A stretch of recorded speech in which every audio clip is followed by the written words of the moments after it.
अस्सलाम वालेकुम students.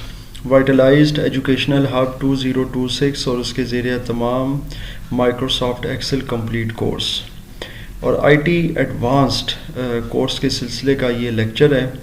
Excel का तीसरा लेक्चर है और डेफिनेटली हम अपने मुख्तलिफ फार्मूलों पर, सेल एड्रेसेस पर और उसकी छोटी छोटी जो टैकलिंग है उस पर काम कर रहे हैं। अभी देखते हैं जी कि आज के हमारे इस लेक्चर में क्या क्या चीज़ें हैं, हमने क्या काम करना है।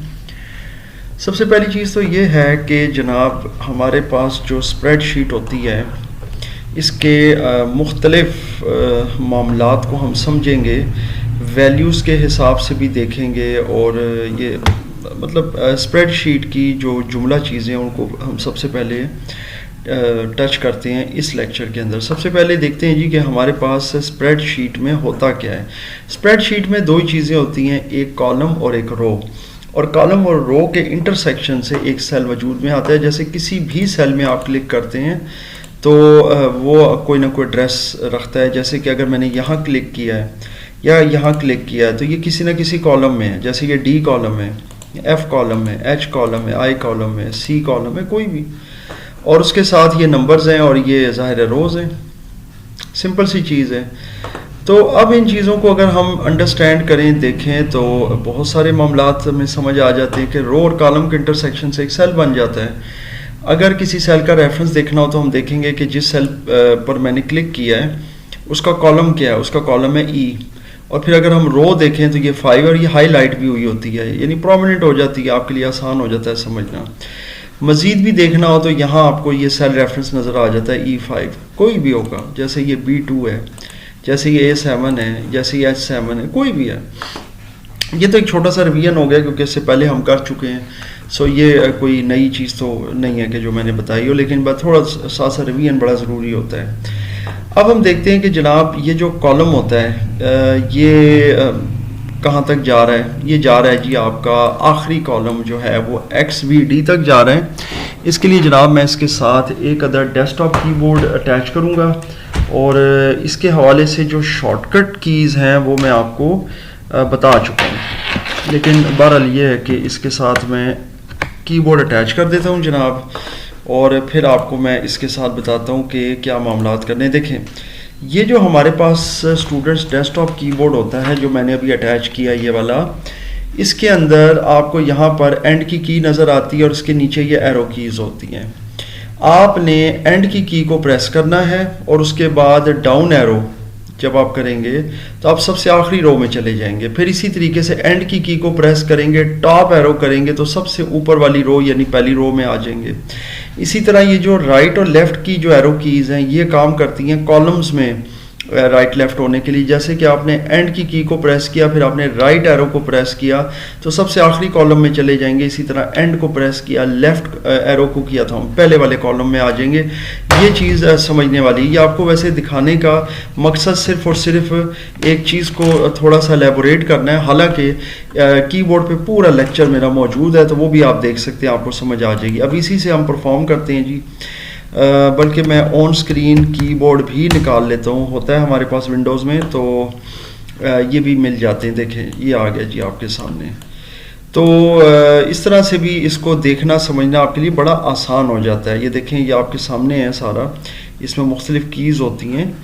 जैसे लेट सपोज़ आप कहीं भी फोकस करते हैं, आप एंड को दबाते हैं और उसके बाद डाउन एरो को लेके जाते हैं तो ये देखें ये सबसे आखिर में लेकर चला जाता है, सबसे लास्ट में। ये आपको सामने है 10,48,576 इसका रो नंबर है।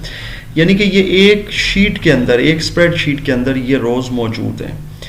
इसी तरह सिमिलरली अगर आपने वापस ऊपर आना है तो एक तो स्क्रॉलिंग का तरीका जो माउस के साथ आप करते हैं, यानी कि सिंपल अगर आप देखें तो जनाब ये आपका आ जाता है, ये माउस है, इसमें आप स्क्रॉलिंग ऊपर नीचे करेंगे तो ये डेफिनेटली आपका जो स्प्रेडशीट का है ऊपर नीचे उसका जो पेज होगा उसके सेल्स को स्क्रॉल कर देगा। लेकिन अगर आपने फ़ौरन इमीडिएटली पहले जो है ना यानी कि रो का जो है नंबर में जाना है तो उसके लिए अगेन आप एंड को प्रेस करेंगे। यहाँ से ये देखें एंड को प्रेस करेंगे और टॉप एरो, तो ये आप सबसे पहले वाली जो रो है उसमें चले जाएंगे। कई लोग ये समझते हैं कि जी ये पूरा जो है ना ये तो कॉलम नंबर है, तो ये 1 2 3 4 ये कॉलम है। ऐसा नहीं है। कॉलम वर्टिकल जो ऑर्डर होता है ना किसी भी चीज़ का, उसको कहते हैं ये कॉलम है। जैसे ए है, ये बी है, ये कॉलम है। इस कॉलम के अंदर मल्टीपल रोज हो सकती हैं। इसी तरह एक रो में मल्टीपल कॉलम्स हो सकते हैं। ये बहुत इंटरेस्टिंग फिगर है। मिसाल के तौर पर अगर आप गौर से देखें तो ये रो नंबर 8 है। इसको मैंने यहाँ क्लिक किया इस रो के हेडर के ऊपर, तो आपको यहाँ पर बहुत सारे कॉलम्स नज़र आ रहे होंगे। ये देखें, ये हाईलाइटेड हो गए सारे कॉलम। यानी इस एक रो की जो हेडिंग पर मैंने क्लिक किया तो इससे आखिर तक जितने भी कॉलम मौजूद हैं स्प्रेडशीट के अंदर वो सारे हाईलाइट हो चुके हैं।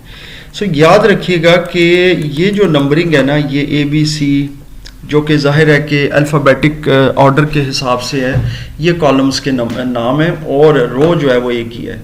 इसी तरह अगर मैं एक कॉलम में क्लिक करता हूँ जैसे कि D है, तो उसमें मल्टीपल रोज़ होती हैं। और खैर ये तो मैंने यहाँ हेडर पे क्लिक किया तो ये नीचे तक 10,48,576 तक ये जो है सिलेक्ट हो चुका है। तो इस तरह एक कॉलम में मल्टीपल रोज और एक रो में मल्टीपल कॉलम्स होते हैं जी। यहाँ तक तो आई एम श्योर आपको समझ आ रही है। मज़ीद आगे चलते हैं और देखते हैं जी। आखिरी कॉलम पर अगर हमने जाना है तो हम करेंगे एंड, ये वाला जो है ना की इसकी प्रेस करेंगे और ये राइट एरो, ये आ गया जी। आखिरी कॉलम है XFD, तो ये इसका आखिरी कॉलम है। और सिमिलरली अगर वापस आना है पहले वाले कॉलम में तो सॉरी एंड को प्रेस करेंगे और लेफ़्ट, तो ये आप वापस आ जाएंगे। बाकी आप स्क्रॉलिंग के साथ भी थोड़े से अगर रोज़ या कॉलम्स हो तो वो आप स्क्रॉलिंग के साथ भी आप कर सकते हैं। तो यहाँ तक तो आई एम श्योर आपको ये चीज़ जो है बहुत अच्छे से समझ आ रही है कि किस तरीके से हम काम कर रहे हैं और क्या करते हैं।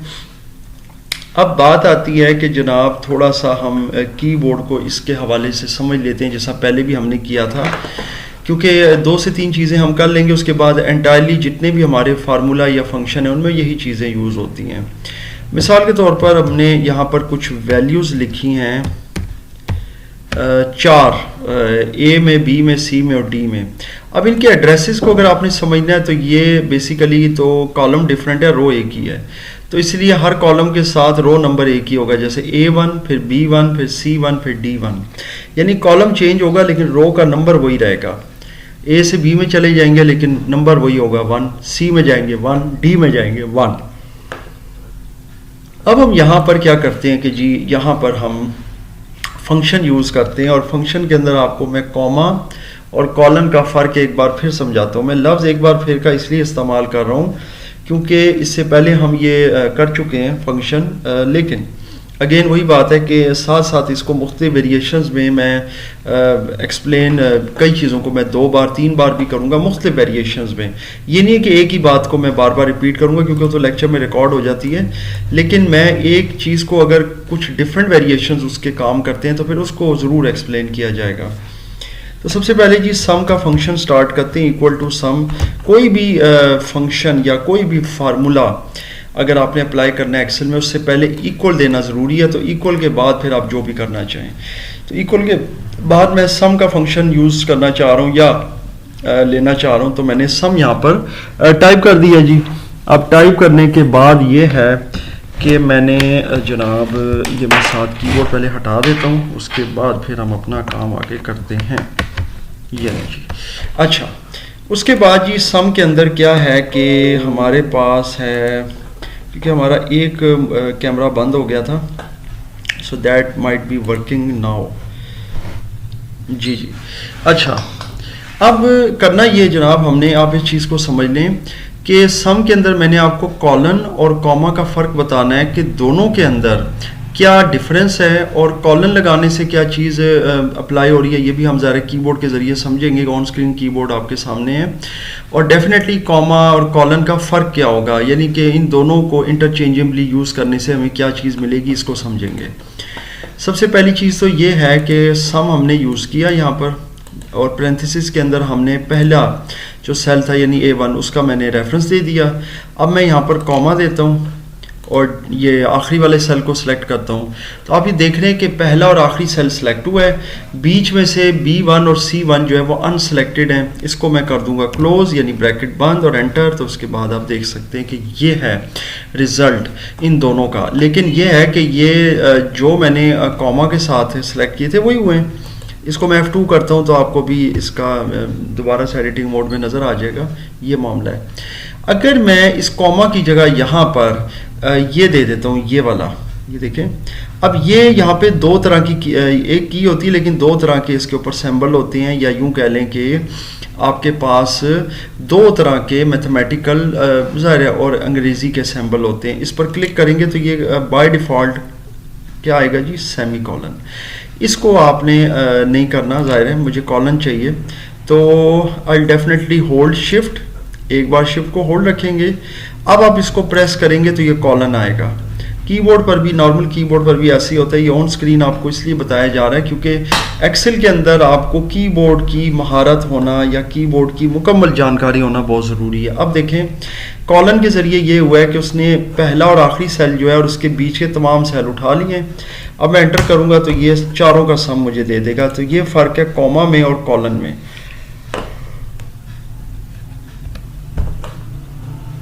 तो ये चीज़ जो है ना जनाब, यहाँ तक आई एम श्योर आपको समझ आ रही है।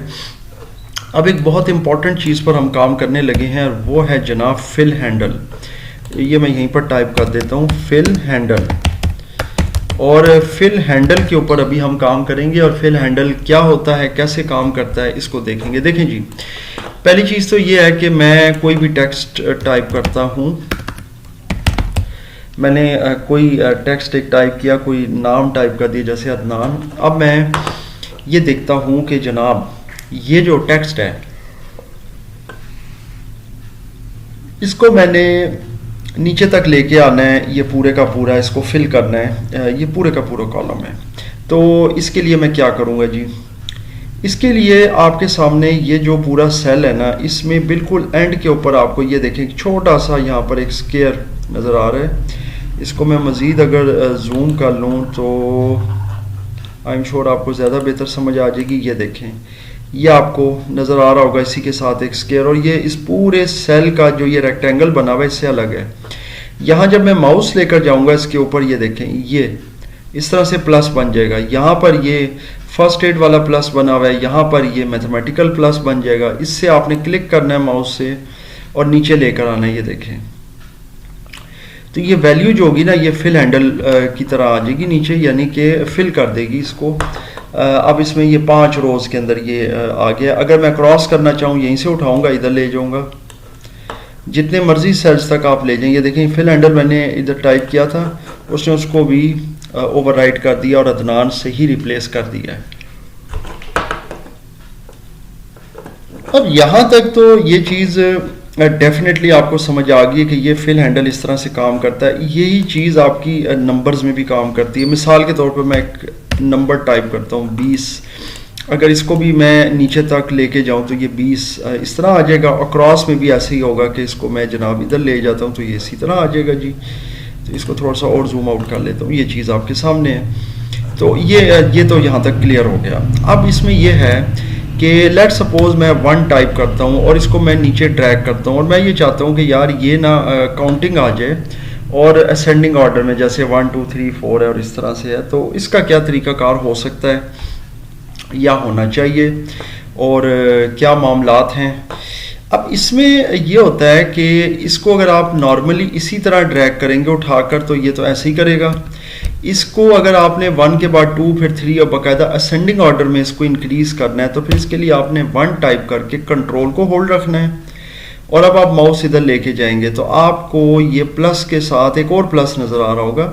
मैं इसको मज़ीद जूम करने की कोशिश करता हूँ ताकि आपको और ज़्यादा बेहतर अंदाज में दिखाया जा सके। तो जनाब ये आ गया यहाँ पर, इसको मैंने टाइप किया 1। अब देखिएगा मैंने कंट्रोल को होल्ड रखा है, माउस लेके जा रहा हूँ, ये देखें कंट्रोल मेरा होल्ड है, तो आपको प्लस के ऊपर एक और छोटा प्लस नज़र आ रहा होगा। ये अगर मैं कंट्रोल छोड़ता हूँ तो ये देखिएगा ये प्लस गायब हो जाएगा, जो इसकी बहुत छोटा सा पावर के तौर पे इसकी जो है ना वो शो हो रहा है। ये देखें, अब यकीनन आपको समझ आ रही है मैं किस प्लस की बात कर रहा हूँ। ये प्लस अगर नज़र आ रहा है तो आप समझ जाएं कि अब आप इसको नीचे जब फिल हैंडल को ड्रैग करेंगे ना यहाँ से, तो ये जनाब 1 के बाद 2 फिर 3 और वो आपको साथ साथ शो भी कर रहा है, ये देखें। तो ये इस तरह से काम करेगा जी, वेरी सिंपल। आप कहीं से भी इसको ड्रैग कर लें, जैसे 6 से करते हैं तो 6 के बाद 7 आ जाएगा, 8 9 10 11 12, सॉरी कंट्रोल मैंने होल्ड नहीं रखा था, ये देखें। सो ये बहुत आसान सी चीज़ है फिल हैंडल, और बड़ी काम की चीज़ है, यानी कि इससे ज़ाहिर है कि हम बहुत सारे अपने टास्क अचीव करते हैं।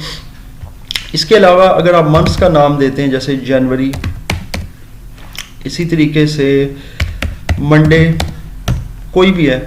अब इसमें क्या होगा जी, इसमें देखेंगे अगर जनवरी है, इसको मैं ड्रैग करता हूँ नीचे, बगैर कंट्रोल के मैं ड्रैग कर रहा हूँ, तो ये तो चूँकि मंथ्स के नेम है, दिनों के नेम है, तो ये ऑटोमेटिकली नीचे आ जाएंगे और अपडेट भी हो जाएंगे। जैसे जनवरी फरवरी मार्च, तो ये असेंडिंग ऑर्डर में आगे चलता रहेगा। जनवरी के बाद फरवरी है, जनवरी के बाद दिसंबर तो आने से रहा, मंडे है और मंडे के बाद ट्यूसडे है, मंडे के बाद संडे पे तो नहीं हम जाएंगे, तो वो एक प्रॉपर इधर से होकर फिर संडे की तरफ जाएंगे। तो ये चीज़ें हैं फिल हैंडल में जो काम आती हैं जी हमें। आई एम श्योर आपको यहाँ ड्रैगिंग के साथ फिल हैंडल को यूज़ करना और इसको समझना आपको आ गया कि जी क्या मामलात है इसके, और डेफिनेटली ये चीज़ें जो हैं ये आपको आगे प्रोजेक्ट्स में बहुत ज़्यादा हेल्प करेंगी।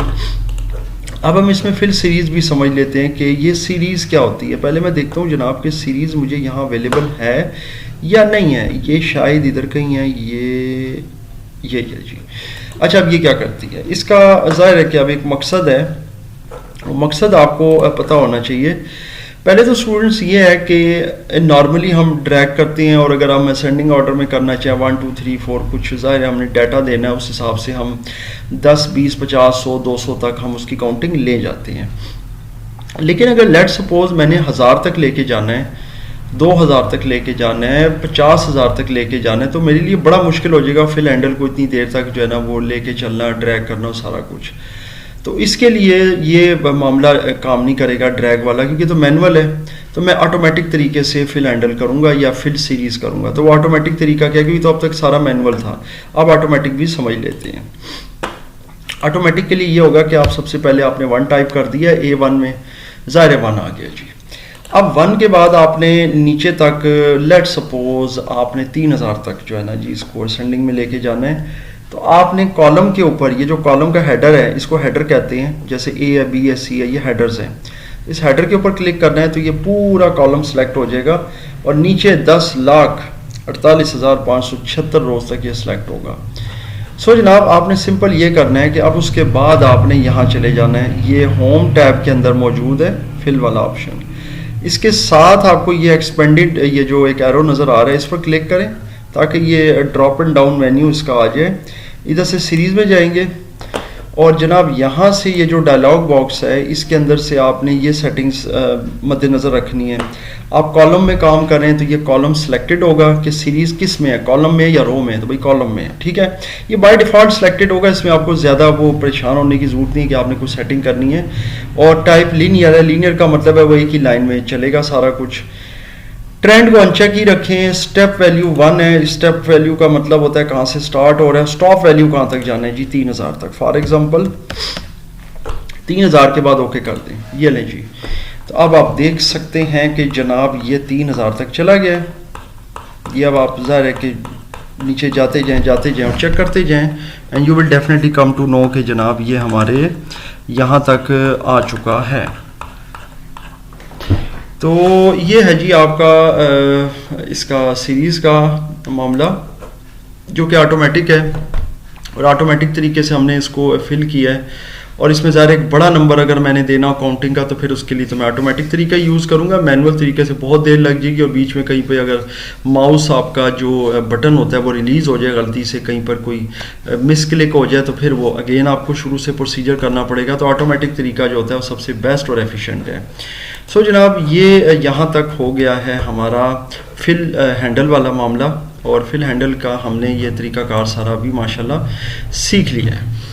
अच्छा जी, अब हम चलते हैं अपने कॉलम्स और रोज़ की तरफ और देखते हैं कि जनाब इसमें हम मज़ीद क्या काम कर सकते हैं। देखें, ये जो कॉलम होते हैं ना, इनकी एक फ़िक्स्ड विड्थ होती है। विड्थ का मतलब होता है चौड़ाई, और इसी तरह रो की हाइट होती है। रो में हाइट वाला मामला होता है, तो रो की भी फिक्स्ड हाइट है। आप देख सकते हैं, आप पूरी शीट के अंदर आप स्क्रॉल कर लें ऊपर नीचे, आपको हर सेल जो होगा ना वो एक मखसूस विड्थ और हाइट का नज़र आएगा। सबसे पहले तो मैं आपको बता देता हूँ कि ये फिक्स्ड हाइट और विड्थ क्या है, फिर आपको दिखा भी देता हूँ कहाँ से चेक करते हैं। कॉलम विड्थ जो है, जो कि फिक्स्ड है, मैं अगेन कह दूँ, फिक्स्ड या डिफ़ॉल्ट। कंप्यूटर में आपको पता है कि डिफ़ॉल्ट का लफ्ज़ भी होता है। डिफ़ॉल्ट का मतलब ये होता है कि जनाब कंप्यूटर का अपना, ये है जी 8.43 पॉइंट्स, 8.43 पॉइंट। इसी तरह से अगर मैं रो की हाइट की तरफ जाऊं तो रो की हाइट क्या है,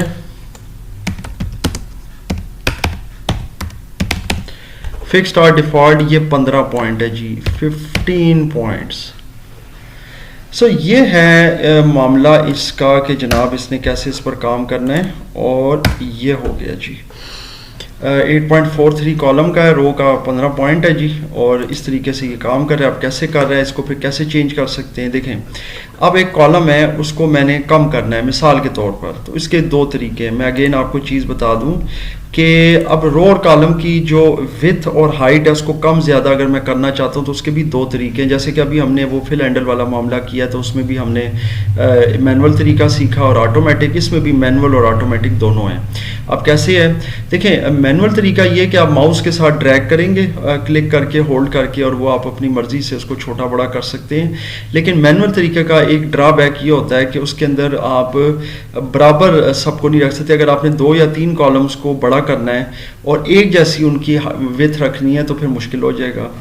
रो की हाइट एक जैसी रखनी मुश्किल हो जाएगा, क्योंकि वो मैनुअल आप कर रहे हैं, वो फ्री हैंड कर रहे हैं, उसमें कहीं भी 1 आध 2 पॉइंट की कमी बेशी हो सकती है। सो वो तरीकाकार जो है ना, वो ऑथेंटिक या प्रिसाइज नहीं है, प्रिसीजन में वो इतना वो नहीं अच्छा है, एफिशिएंट नहीं है। ऑटोमेटिक है जी, ऑटोमेटिक में यही होता है कि आप बाकायदा वैल्यू एंटर करते हैं और बाकायदा फिर वैल्यू के हिसाब से आप उसको छोटा बड़ा कर सकते हैं। इसी चीज़ को हम समझते हैं कि ये कैसे हो रहा है। अपने लेक्चर का दूसरा हिस्सा है हमारा, तो इसमें सबसे पहले हम देखते हैं कि जी ये कॉलम है, किसी भी कॉलम को मैं उठाता हूँ, जैसे डी है, इस पर राइट क्लिक करूँगा और यहाँ पे जाऊँगा कॉलम विथ। कॉलम विथ में ये आप देख लें बाय डिफ़ॉल्ट वाला दिखा रहा है 8.43 है। मैंने इसीलिए पहले आपको बता भी दिया। मैं इसको करना चाहता हूँ जी, लेट सपोज 12, ये ऑटोमेटिक वाला तरीका समझा रहा हूँ। ये देखें, ये 12 तक खुल जाएगी इसकी, यानी 12 पॉइंट इसकी विथ।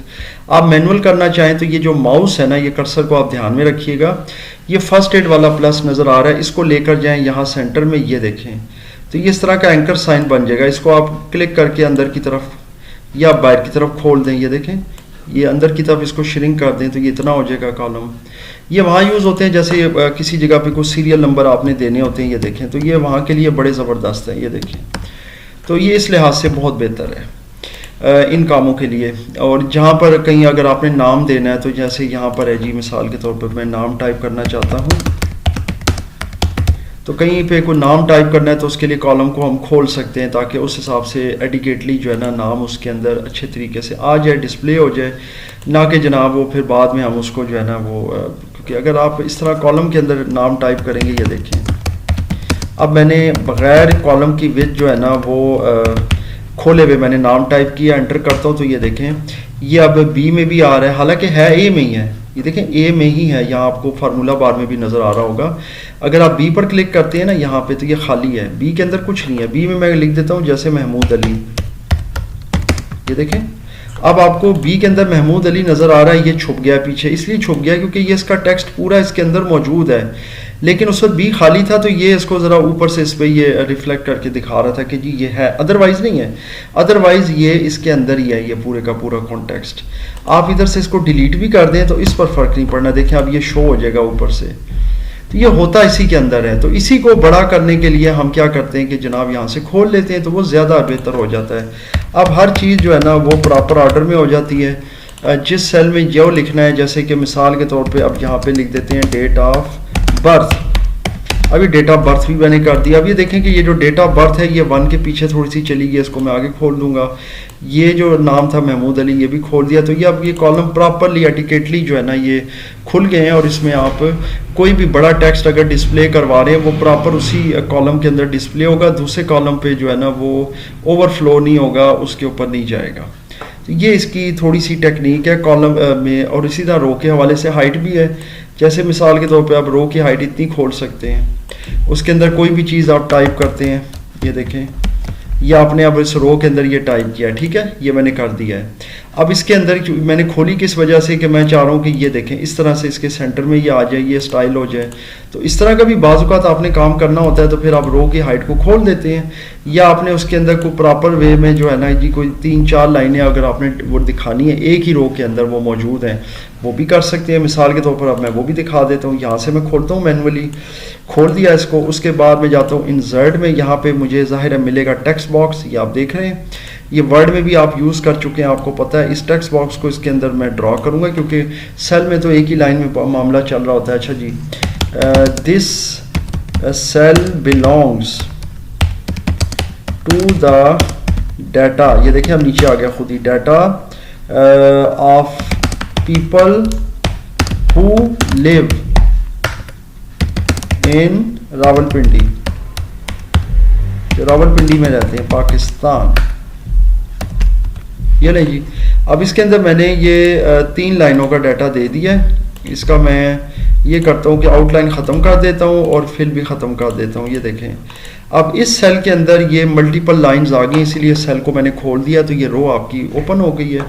तो इस तरीके से ये मैनुअल तरीका कार है जनाब, और इस तरह से हम कर सकते हैं। और अगर आप ऑटोमेटिक करना चाहें, बहुत आसान है। ऑटोमेटिक के लिए आप इस पर राइट क्लिक करेंगे, कॉलम विड्थ में जाएंगे। अगर 8.43 था तो वो मैंने अभी आपको बताया कि इसकी जगह पे आप 20 कर दें तो ये 20 तक इसकी खुल जाएगी विड्थ। और रो के हवाले से भी ऐसा ही है, किसी भी रो पर राइट क्लिक करें और उसके ऊपर रो हाइट पर जाएं, और यहाँ से 15 दे रहा है तो आप इसको 25 कर दें। कम करना चाहें तो कम भी कर सकते हैं। इसी तरीके से मल्टीपल रोज़ और कॉलम्स को अगर चेंज करना चाहें तो वो भी कर सकते हैं। जैसे देखें अब यहाँ पे मैं आ जाता हूँ मल्टीपल कॉलम्स की तरफ, तो ये मैं कहता हूँ L, उसके बाद कंट्रोल को होल्ड रखूँगा कीबोर्ड से, MNO, ये मल्टीपल कॉलम्स हैं। आप एक छोड़ के भी कर सकते हैं कंट्रोल के साथ होल्ड रख के। ये देखें ये मैंने यहाँ पर बीच में एक कॉलम इधर छोड़ दिया, 3 इधर छोड़ दिए, तो ये मैंने ज़रा सिलेक्टिव काम किया यहाँ पर। अब इनको मैंने चेंज करना है, तो किसी एक कॉलम पर राइट क्लिक करूँगा और कॉलम विड्थ लूँगा। 8.43 थी, इसको मैं 20 कर दूँगा। ये देखें तो सिर्फ वही कॉलम्स की जो विड्थ है वो ओपन होगी, आप देख सकते हैं। ये तो ये चीज़ें यकीनन आपको समझ आ गई, RRS भी हो गया कि किस तरह से काम कर रही हैं और क्या मामलात हैं। सारा आई एम श्योर आपको ये समझ आ गया तरीक़ाकार इसका।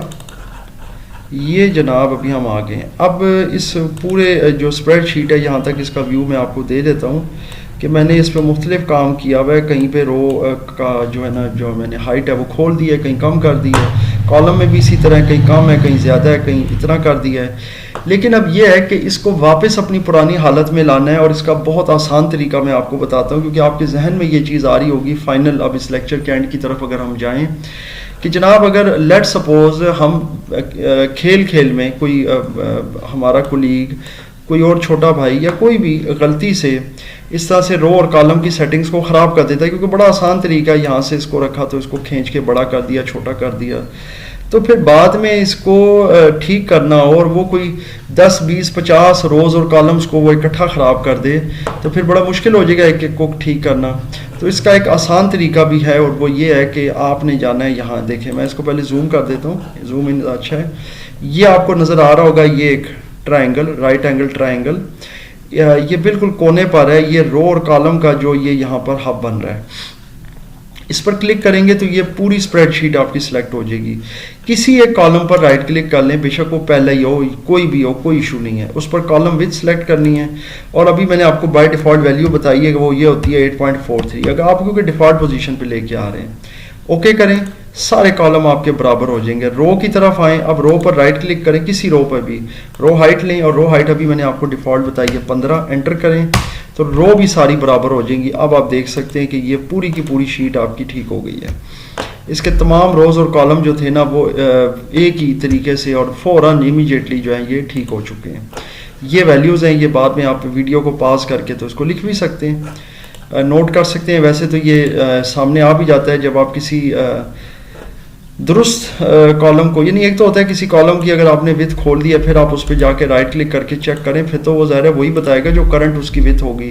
लेकिन जो कॉलम पहले से अपनी डिफ़ॉल्ट पोजीशन पर डिफ़ॉल्ट विथ के साथ है उस पर राइट क्लिक करें, कॉलम विथ में जाएं तो वो उसकी डिफ़ॉल्ट विथ बताएगा। रो का भी यही मामला है। सो जनाब ये यहाँ तक जो है ना हमारा काम जो है अल्हम्दुलिल्लाह हो चुका है।